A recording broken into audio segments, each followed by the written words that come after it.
Kawira Mwangaza. Kawira Mwangaza. You have anything personal like this? No. It's not even somebody that I have dealt with. Okay. I have never spoken to her. I met her for the first time on Monday.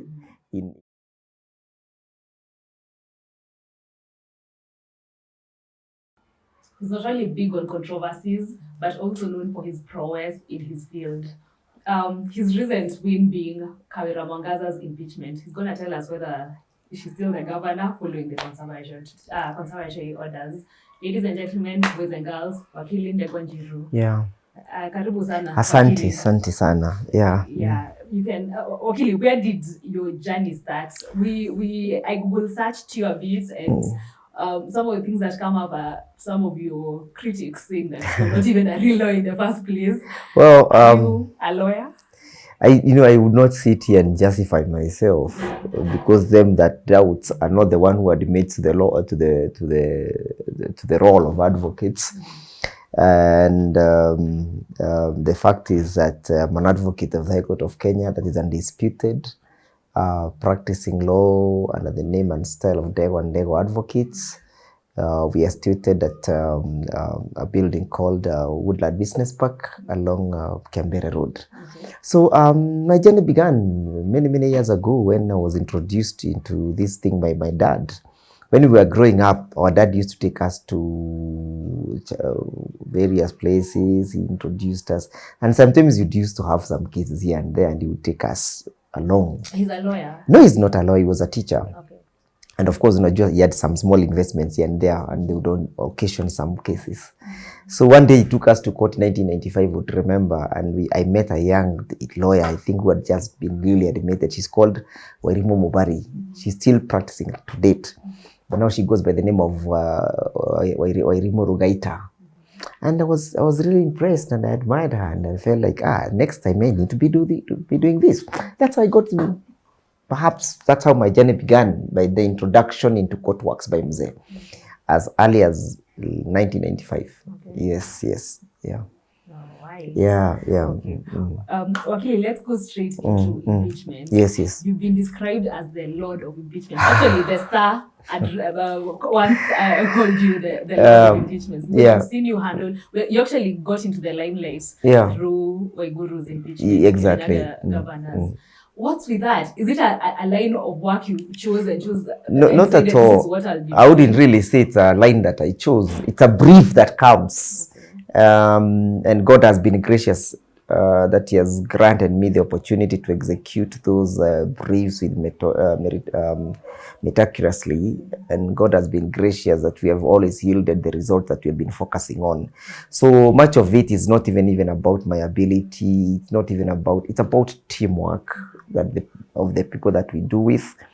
It goes to the question of the preparation, and it also goes to the question of learning the mood of the house, and also learning the political climate that is existing. Because remember, impeachment is not purely a legal issue; it's both legal and political.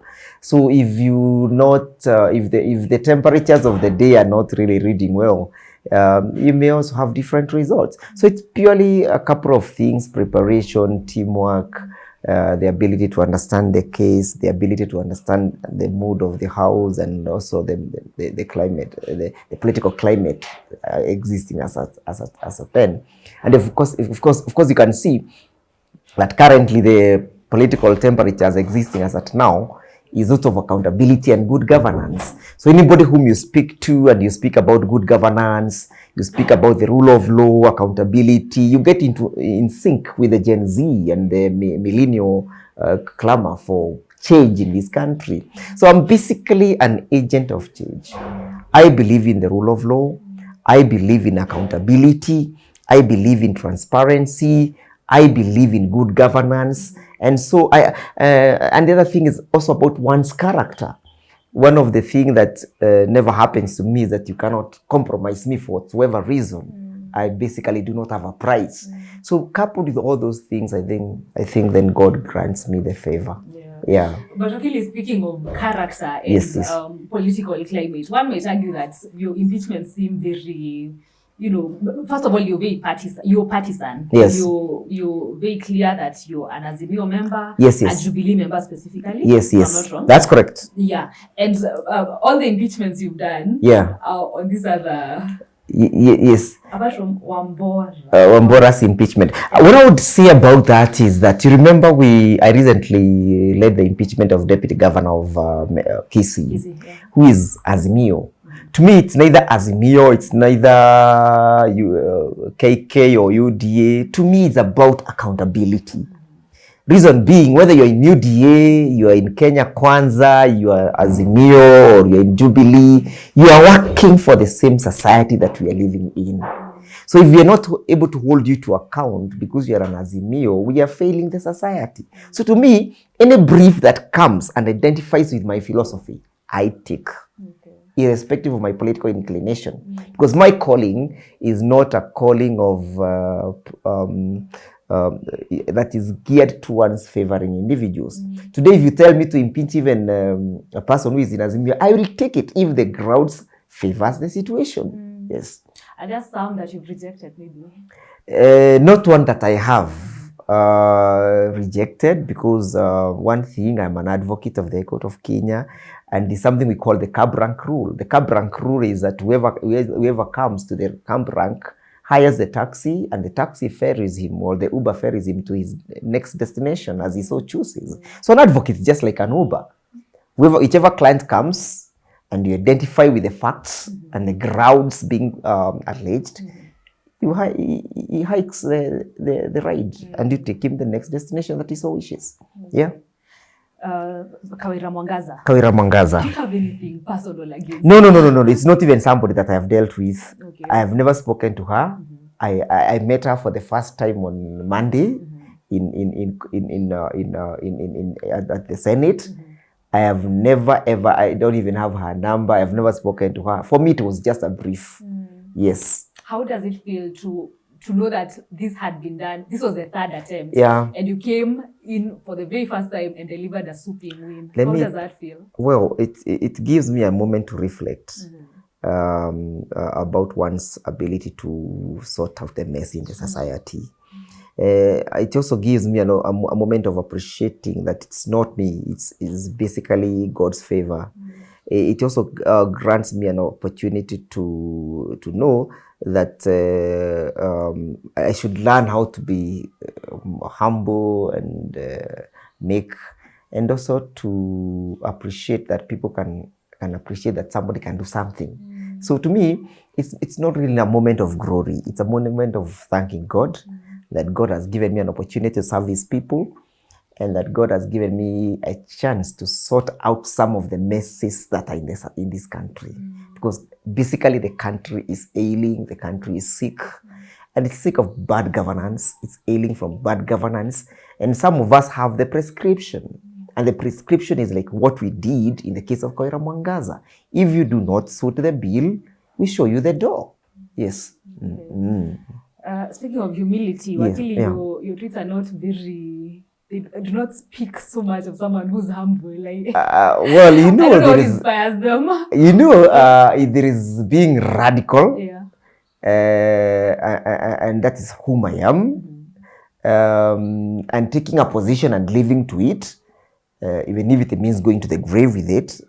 And of course, there is also me, the person, the character. To me, I'm not a complex person. I'm a very easy to go person. Yes. So my tweets geared towards communicating a certain message. And if you have looked at my tweets, I always cling to the rule of law, cling to good governance, crave for accountability, and that's whom I am. Yeah. And nickname our politicians a lot. And the fidelity to the law. Yes. Yeah, because most of the majorities of the politicians in this country, if you were to subject them to the test of chapter 6, they would never pass. Yeah. And therefore, most of them are actually not my friends. Yeah. Okay. Like recently, I met, when I was doing this impeachment, I met the women rep for Kiambu County. And she was like, wewe wakili, wewe unachukia William Ruto sana. I said, I don't hate him. But also the law does not say that I must like him. Or what I don't like, I say. For example, I said I don't like when a president allocates resources to his spouse. if some of those things were not to be done, I would fall perhaps like him. So to me, it's about accountability. It's about the rule of law, nothing else. Yes. I saw some exchange between you and Elias Mutuma, Yes, who was yes. leading Yes. Kawira's team, Yes. legal team. Yes.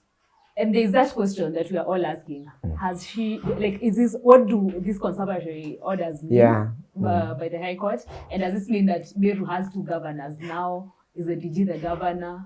Well, I must appreciate that I am one of those guys who believe in the rule of law, like I said, and that believing in the rule of law means that when a court order is granted by the court, the order must be respected for whatsoever reasons, and then you initiate other mechanisms within which perhaps you can have the order set aside.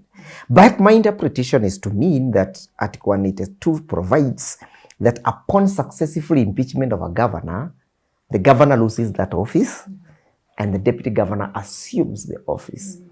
So my interpretation is to mean that the deputy governor of Meru County assumed office upon the time the speaker declared that the seat has become vacant. So my argument is therefore that by the time Mr. Mutuma was going to court and procure these orders, the seat had already been taken. The vacancy had been occupied because the law abhors vacuum. So that's what I was saying. I was saying that whoever is taking instructions from Kawira Mwangaza is taking instruction from an imposter who has been dislodged legally. And you know, the assumptions of office of the deputy governor is by the operation of the law. And that's why, in my view, humble view, the deputy governor ought not even to be subjected to the processes of assumptions of office as prescribed by the Assumption of Office Act, because that act contemplates the assumptions of office following an election. This was not an election, and it's not our fault. Simply what has happened is that the Senate has not legislated, or Parliament has not legislated the procedure to be followed for assumptions of office upon an successful impeachment. So for us, we take advantage of the legal lacuna that arises. And the legal lacuna is the deputy governor assumes office upon impeachment. And that, for me, it's to mean that the deputy governor of Meru County is now the governor of Meru County, and that the other one is an imposter. Yes. Okay, so what's next for you, Wakili? Are you going to get into politics? We've seen you try and run before. Yeah. What do we expect to... My biggest responsibility as at now, Jane, is to make sure that we have good governance in this country. And I've committed myself and a lot of time and resources to that, to make sure that there is equality and fairness in the manner in which you do things in this country. That you shall not be looked or evaluated on the basis of where you schooled, who are your parents, where do you come from. I am looking at a as a society that is premised on equity, social justice, the rule of law, and human rights, and to be led by leaders who foot the bill of integrity. That is my focus. It matters not whether I am elected or not elected, as long as we have credible individuals. And that for this generation, that you ought not be affiliated to a particular community with the majority of the votes for you to become president. I believe even Andruma somewhere, or even a Makonde somewhere, or even a Kuria somewhere, as long as the person has the merits, is good enough to foot the bill. Yeah. But Wakili, you've still not answered the question. Are you going to buy into 2027? No, if that will be one of the ways of me contributing to good governance in this country, you're really trying to evade I will gladly take it. Yeah. Alright, Wakili, as we finish, what do you do for fun outside, if you're not in the courts, what are you doing? Well, if I am not in courts, I'm with my family, because for me, that's the first point of call. And it's all where I always retreat to. So that is the first line of my defense. Yeah. Asante sana. Yeah. That was Wakili Ndegwa Njiru. I know you're wondering why he called me Jane at some point. We know each other from way back, from the legal profession. Thank you so much for sticking around. This is TV47. Keep it here for more of these interviews. Bye-bye. My name is Gashambi Nderitu.